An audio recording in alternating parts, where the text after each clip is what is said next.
जब हमें रेवाड़ी में रैली में कहा गया कि 100 दिन के अंदर 1 रैंक 1 पेंशन दी जाएगी, तो 5 बार मोदी साहब ने घूम घूम कर मंच पर कहा था कि मैं सैनिकों को नमन करता हूं, नमन करता हूं, नमन करता हूं, और कहा कि 100 दिन में करेंगे, लेकिन नहीं किया।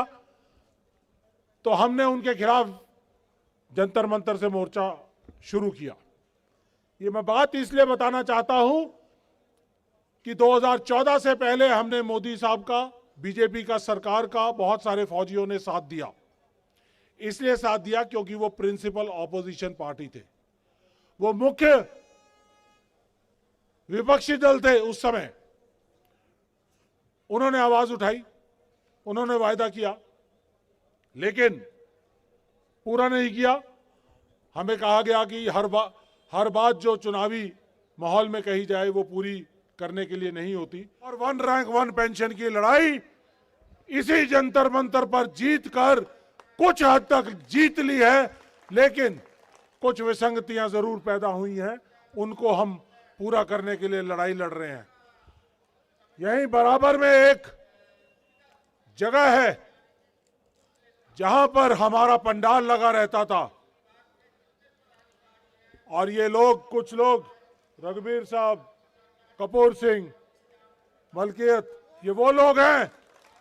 आज कितने दिन हो गए? 3100 से ज्यादा दिन हो चुके हैं। वहां रोज दिया जलता है 1 रैंक 1 पेंशन की लड़ाई का। तो आज ये जो मंच आपके साथ खड़ा है, ये वो मंच है जिन्होंने लड़ाई लड़ी है।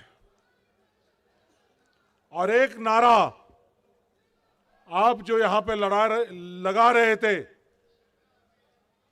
या तो भर्ती दो या अर्थी दो। अर्थी, ये गलत नारा है। लड़ाइयां जिंदा कौमें ही जीतती हैं। जब हम जिंदा रहेंगे तभी हम लड़ाई लड़ेंगे, और जिंदा कौमें ही जीतती हैं। और जिंदा कौम की तरह आप लड़ेंगे और जिंदा कौमों की तरह हम जीतेंगे। ये आपको यहां से अपने आप में विश्वास पैदा करना है, और ये विश्वास लेकर हमने आगे लड़ाई को लड़ना है।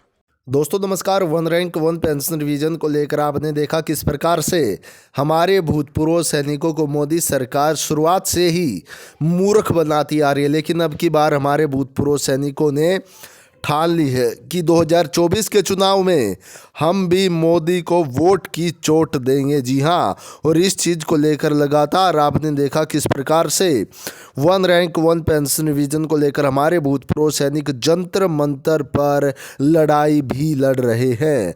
दोस्तों, आप इन सब खबरों से जो हमारे भूतपूर्व सैनिक लगातार प्रोटेस्ट कर रहे हैं, लगातार धरने कर रहे हैं, आंदोलन कर रहे हैं, इन सब चीज़ों से अपडेट रहना चाहते तो चैनल को सब्सक्राइब कर लीजिए और पूरी वीडियो देखिएगा।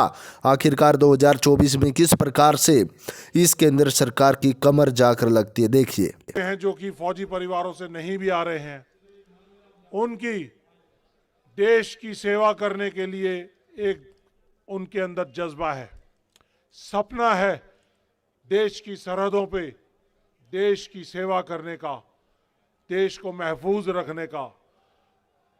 हमारे गांव, ग्रामीण इलाकों के अंदर जब बच्चे पैदा होते हैं, लड़के पैदा होते हैं, तो यही कहा जाता है कि भाई क्या बनोगे? कि भाई फौजी बनूंगा। कहते हैं बचपन से एक सपना होता है कि फौजी बनूंगा, और आज की सरकार ने इस सपने को तोड़ने का काम किया है। आपके देश की सेवा करने के सपने को तोड़ने का काम किया है, और आपका जो पीढ़ी दर पीढ़ी फौज में आना है उसके रास्ते को काटने का काम किया है। मैं भी चौथी पीढ़ी का फौजी हूं। मेरी 3 पीढ़ियां देश की सेवा कर चुकी हैं। मेरे सगे चाचा कैप्टन जितेंद्र सिंह अरुणाचल में 1962 में बॉम्बडिला की लड़ाई लड़ते हुए शहीद हुए। वीर चक्र हैं। और 1971 की लड़ाई में जब हमने अपने परिवार की गिनती कुछ दिन पहले गोल्डन जुबली मनाई कि 1971 की लड़ाई जो बांग्लादेश की लड़ाई के नाम से ज्यादा जानी जाती है, तो उस लड़ाई के अंदर जब हमने देखा कि हमारे परिवार की क्या हिस्सेदारी है, तो पता चला कि 11 लोग हमारे परिवार से 1971 की लड़ाई लड़ रहे थे, जिनमें से 2 शहीद हुए।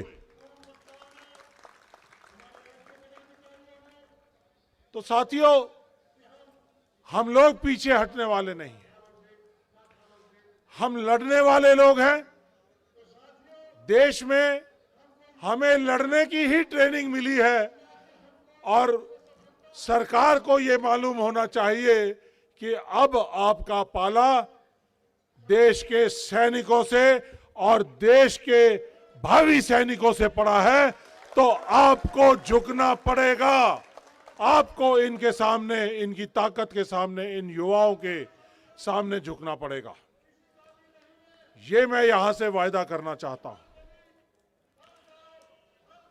साथियों, आपकी जो लड़ाई है आसान नहीं है, लंबी लड़ाई है। और आज जो देश के सत्ता के ऊपर काबिज हैं वो मगरूर हो चुके हैं। युवाओं की आवाज उन तक नहीं पहुंच रही है। युवा जब जब इकट्ठे हुए हैं, युवा जब जब संगठित हुए हैं, उन्होंने सत्ताओं को पलटने का, राजपाट को पलटने का काम किया है। और ऐसा ही पलटने का काम आप भी एक जज्बे के साथ लेकर चले हो। और मुझे यकीन है कि आप या तो अपनी बात मनवाओगे या सत्ता का परिवर्तन करोगे, ये मुझे यकीन है।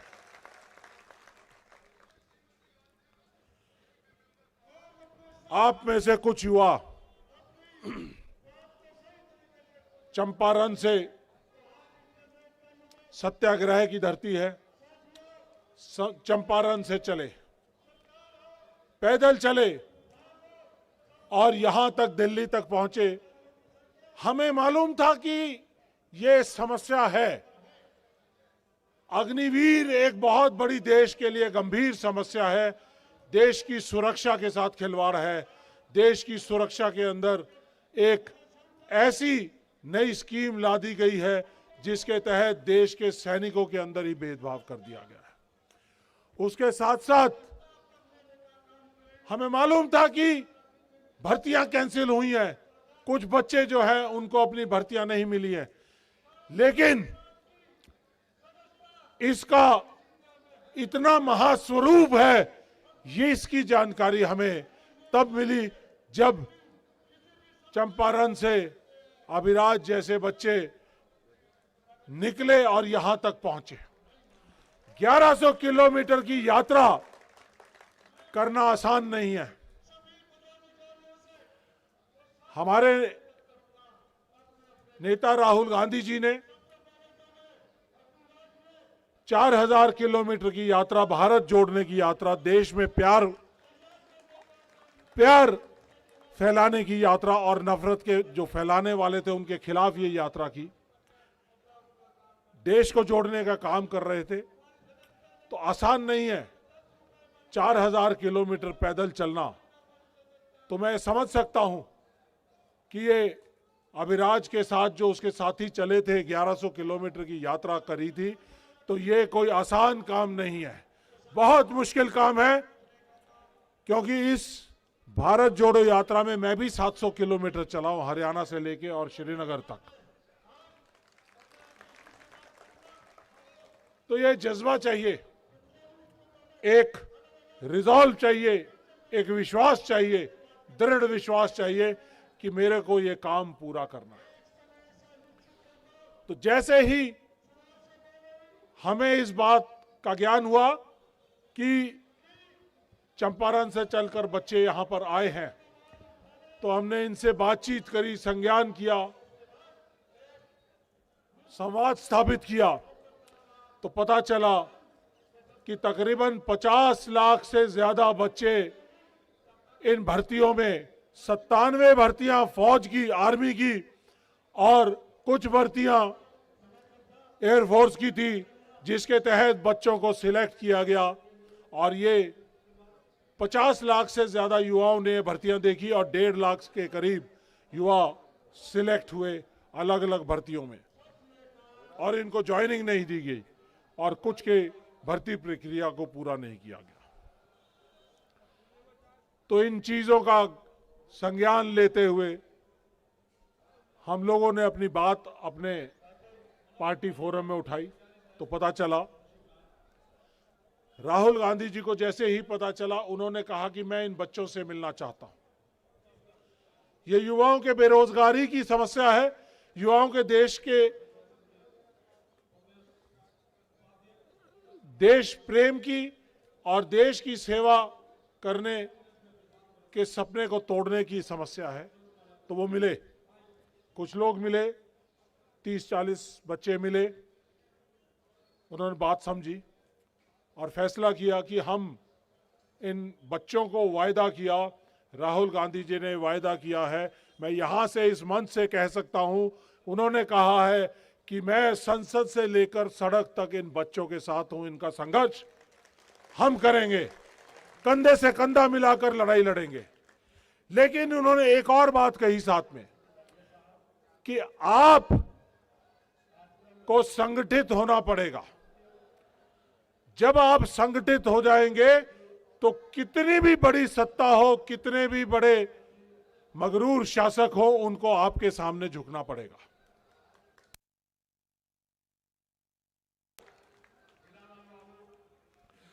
और लड़ाई लड़ने के कुछ असूल बड़े जरूरी हैं।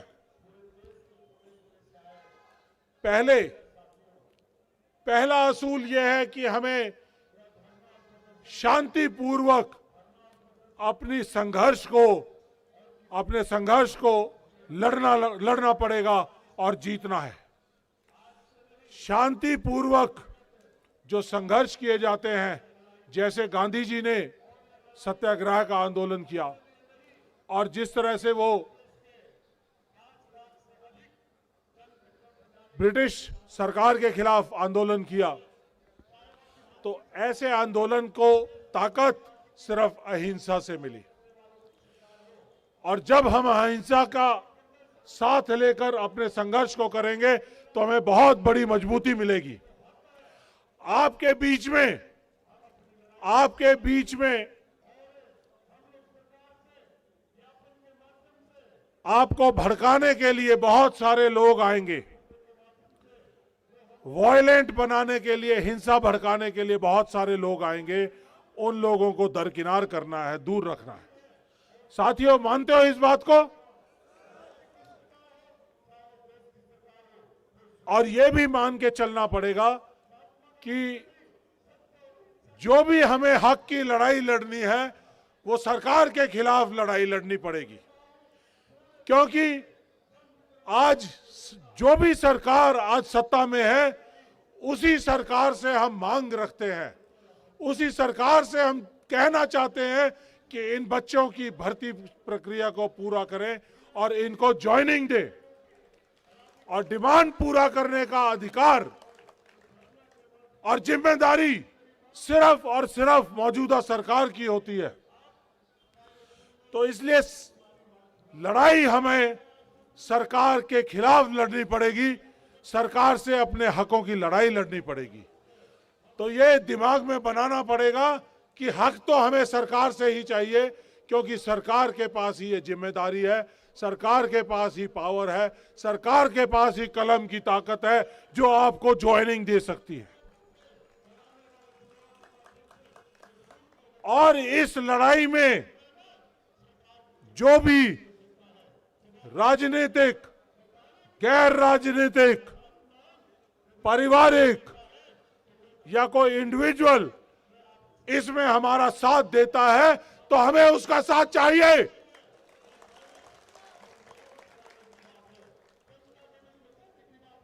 हम परहेज नहीं करेंगे किसी का भी साथ लेने के लिए।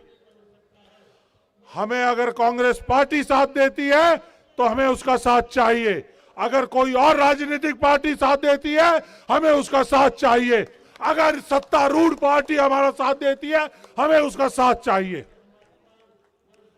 लेकिन सत्तारूढ़ पार्टी के साथी अगर बीच में आते हैं तो उनको कहेंगे कि पहले हमें विश्वास लेकर आओ अपने सरकार के आकाओं से कि हमें ज्वाइनिंग मिलेगी, तभी आप हमारे साथ शामिल होंगे।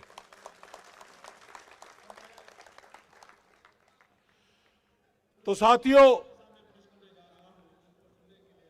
ये असूल तय करने पड़ेंगे। इसके साथ एक और बहुत बड़ा असूल है जो फौज में काम करने वाले लोगों के लिए बहुत महत्वपूर्ण है। आप अभी फौजी नहीं बने हो इसलिए पूरी तरह से आपको नहीं मालूम। फौज में 3 चीज के लिए लड़ाई लड़ी जाती है: नाम, नमक और निशान। नाम आपका, नाम आपके परिवार का, नाम आपकी पलटन का, नाम आपके गांव का, यह हमारा नाम हमारे साथ रहेगा। नमक, हम इस देश, हिंदुस्तान, भारत देश, इंडिया, इसके बाशिंदे हैं, इसके नागरिक हैं, तो ये देश और इस देश की सुरक्षा हमारी जिम्मेदारी है। तो ये नमक हमने इस देश का खाया है, आज हम इस देश के लिए दोस्तों, one rank one pension revision को लेकर जंतर मंतर पर इतना जनसैलाब देखकर मोदी सरकार चकरा कर गिर गई है। जी हाँ, 2024 से पहले हमारे भूतपूर्व सैनिकों ने पहले ही कह दिया था कि वन रैंक वन पेंशन में जो गलतियां की हैं या तो उनको सुधार दो, वरना हम 2024 के चुनाव से पहले बड़ा आंदोलन करेंगे और प्रधानमंत्री आवास से लेकर संसद तक का घेराव हम कर सकते हैं। जिसके बाद ये मोदी सरकार काफ़ी घबरा भी गई थी। और इस वीडियो में आप पूरा देखिए आखिर तक, आखिरकार किस तरीके से हमारे भूतपूर्व सैनिकों ने one rank one pension revision के जो वायदा किया था कि हम मोदी सरकार को वोट की चोट देंगे, उस चीज़ को लेकर आज आप देख सकते हैं हमारे भूतपूर्व सैनिक एक साथ इकट्ठा हुए हैं। वीडियो को पूरी देखिएगा, अंत तक देखिएगा और अपनी राय कमेंट बॉक्स में हमें जरूर बताइएगा। तो आपकी लड़ाई जीतने का रास्ता निश्चित है और जीत हासिल होगी। तो इसलिए निशान भी बहुत जरूरी है। हमें एक साथ, एक मंच के साथ, मंच के नीचे आकर मंच के साथ चलकर लड़ाई लड़नी पड़ेगी। और मैं अपने साथियों से ये कहना चाहूंगा कि कुछ एक चीजें हैं जो समझनी पड़ेंगी। हमें यहां से एक रूपरेखा बनानी पड़ेगी। ऐसा नहीं कि आज यहां पर इकट्ठे हुए और यहीं हमारी लड़ाई खत्म हो गई। आज लड़ाई का शुरुआती दिन है दोस्तों। ये लड़ाई 100 दिन से ज्यादा चलेगी, क्योंकि आने वाले समय में इलेक्शंस होने वाले हैं। लोहा गर्म है, हथौड़ा मार दो।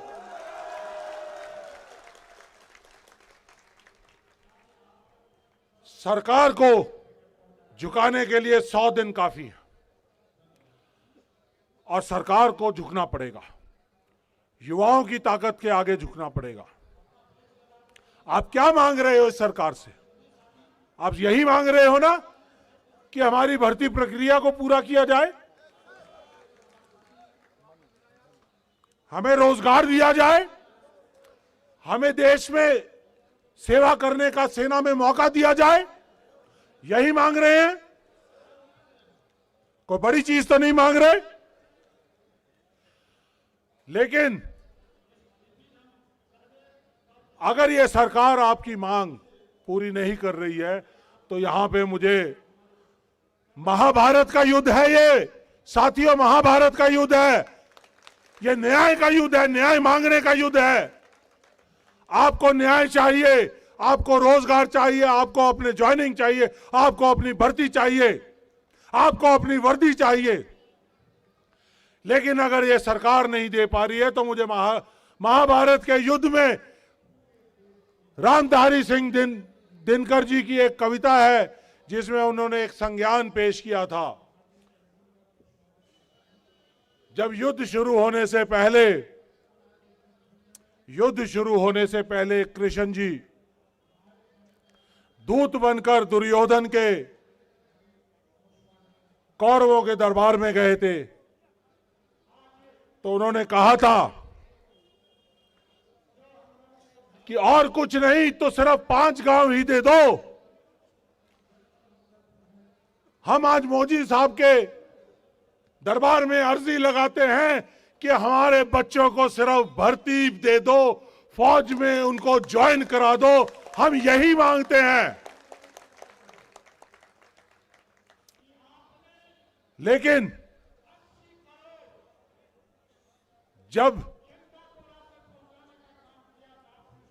जब शासक और सत्ताधारी और सत्ता पे काबिज लोग मगरूर हो जाते हैं, निरंकुश हो जाते हैं, तो वो जनता के बारे में और बच्चों के बारे में और युवाओं के बारे में सोचना बंद कर देते हैं।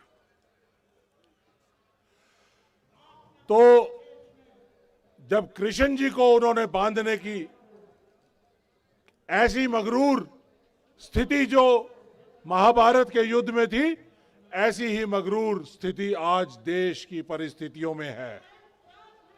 देश की सत्ता ने आपको ज्वाइनिंग लेटर से महरूम रखा है। तो कृष्ण जी की बात, उस संज्ञान की बात मैं याद दिलाना चाहता हूं। तो रामधारी सिंह दिनकर जी कहते हैं कि दुर्योधन ने उनकी बात नहीं सुनी। दुर्योधन तो अहंकारी होकर उनको बांधने चला था। तो उस संज्ञान में जो कवि ने कहा है वो ये कहता है, दुर्योधन वह भी दे न सका आशीष समाज की ले ना सका।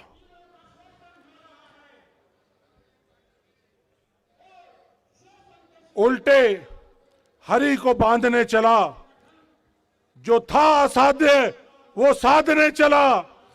जब नाश मनुष्य पर छाता है तो पहले विवेक मर जाता है। यही बात आज की मगरूर सत्ता के लिए और सत्ता पे काबिज होने वाले लोगों के लिए ये बिल्कुल सही बात ठहराई जा सकती है। क्योंकि अगर उनमें विवेक होता तो आपकी भर्ती प्रक्रिया को पूरा किया जाता, आपको ज्वाइनिंग लेटर दी जाती, लेकिन नहीं दिया। कोई बात नहीं, हम लड़ाके हैं या लड़ाकों के घर से आते हैं या फिर हम लड़ाका बनना चाहते हैं तो हम लड़ेंगे, 2-2 हाथ करेंगे आपसे। और मैं आप लोगों से, आप फौज में ही तो भर्ती होना चाहते हो। मैं चाहता हूं कि देश के जो बड़े बड़े ओहदों के ऊपर बैठे हुए हैं वो अपने बच्चों को शायद अगर भेज दें तो पता चलेगा कि ये क्या जज्बा है। क्या वो अपने बच्चे को अग्निवीर बनाकर 4 साल के लिए भर्ती करने के लिए भेज सकते हैं? वो देश में नियमित सैनिक के तौर पे भी नहीं भेजना चाहते। ये वही जा सकते हैं जो सुबह शाम रात दिन मेहनत करते हैं, पसीना बहाते हैं, दौड़ लगाते हैं, तैयारी करते हैं। सुबह 4 बजे से उठकर उनका दिन शुरू होता है और सिर्फ एक सपने के साथ रात को सोते हैं कि देश की सेना में भर्ती होंगे। तो ये जज्बा सिर्फ आप में और आप में है। ये उन राजनीतिज्ञों में या उन ओहदेदारों के बच्चों में नहीं है, तो इसलिए वो देश में सेना के अंदर भी भर्ती नहीं हो सकते। मैं कहना चाहूंगा आप लोगों को, शान हो तुम वतन की, सजना तुम्हें हमारा, सजदा तुम्हें हमारा, खून देकर तुमने तिरंगों की बुलंदियों को है सवारा। ये हमारे सैनिक काम करते हैं। साथियों, ये सब बातें हो गई। अब एक और आखिरी बात जिससे मैं कहना चाहूंगा कि आप लोगों को मसौदा देने से पहले कि क्या हमें आगे करना पड़ेगा। साथियों, एक और कविता आप लोगों के कविता के माध्यम से इसलिए बताना चाहता हूं क्योंकि वो दिल में चोट करती हैं, दिल में सीधी लगती हैं। आपको ये बताना चाहूंगा कि दुष्यंत बहुत वीर रस के बहुत बड़े कवि हुए। आप जैसी समस्याओं का जब पहाड़ खड़ा हो जाता है तो ऐसे वक्त पर उन्होंने क्रांति के लिए, देश में क्रांति के लिए, युवाओं में क्रांति के लिए कविताएं लिखी और आज वो कविता सार्थक है आपके बीच में। ध्यान से सुनिएगा। हो गई है पीर पर्वत सी पिघलनी चाहिए, हो गई है पीर पर्वत सी पिघलनी चाहिए, इस हिमालय से कोई गंगा निकलनी चाहिए। सिर्फ हंगामा खड़ा करना मेरा मकसद नहीं, सिर्फ हंगामा खड़ा करना मेरा मकसद नहीं। सारी कोशिश है कि यह सूरत बदलनी चाहिए। मेरे सीने में नहीं तो तेरे सीने में ही सही, हो कहीं भी ये आग जलनी चाहिए। साथियों, ये आग जलनी चाहिए और अगर ये आग अपने दिल में अगले 100 दिन तक जलाकर रखी तो ये मोदी सरकार कोई ऐसी बड़ी मगरूर सरकार नहीं है। उनको आपके पास आपका हक लेकर यहीं पर आना पड़ेगा, ये मैं यकीन से कह सकता हूं। हम यहां पर लड़ाई लड़ते थे जंतर मंतर पर 1 रैंक 1 पेंशन की, तो हम ये कहते थे, रघुवीर साहब कहा हो, साडा हक एथे रख, साडा हक एथे रख।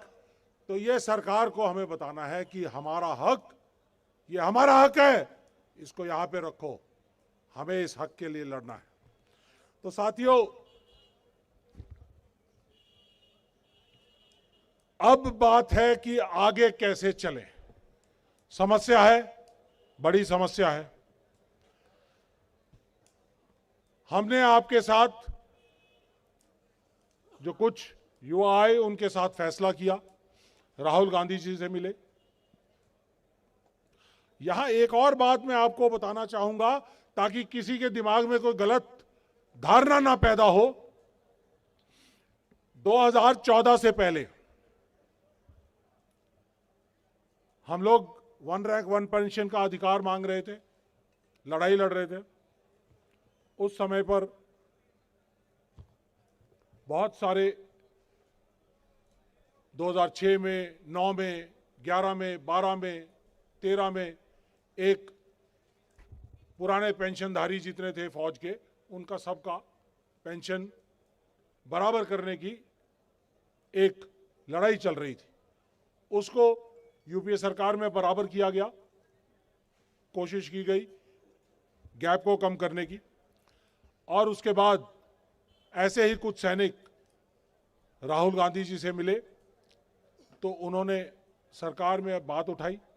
तो 26 फरवरी 2014 को एक आदेश जारी किया गया, तब यूपीए की सरकार थी। आदेश जारी किया गया कि वन रैंक वन पेंशन की ये डेफिनेशन रहेगी। और उसके बाद हम लोगों को one rank one pension UPA सरकार द्वारा मिली, लेकिन उससे पहले हमारे जो बहुत सारे साथी जो बहुत आंदोलित थे, पीड़ित थे, उन लोगों ने मोदी सरकार का साथ देने का काम किया। तो 2014 में यही लोग थे, यही मंच था जिन्होंने वन रैंक वन पेंशन की लड़ाई लड़ी, यूपीए सरकार के खिलाफ भी लड़ी। और उसके बाद जब हमें रेवाड़ी में रैली में कहा गया कि 100 दिन के अंदर वन रैंक वन पेंशन दी जाएगी, तो 5 बार मोदी साहब ने घूम घूम कर मंच पर कहा था कि मैं सैनिकों को नमन करता हूं, नमन करता हूं, नमन करता हूं, और कहा कि 100 दिन में करेंगे, लेकिन नहीं किया। तो हमने उनके खिलाफ जंतर मंतर से मोर्चा शुरू किया। ये मैं बात इसलिए बताना चाहता हूं कि 2014 से पहले हमने मोदी साहब का, बीजेपी का, सरकार का बहुत सारे फौजियों ने साथ दिया। इसलिए साथ दिया क्योंकि वो प्रिंसिपल ऑपोजिशन पार्टी थे, वो मुख्य विपक्षी दल थे उस समय।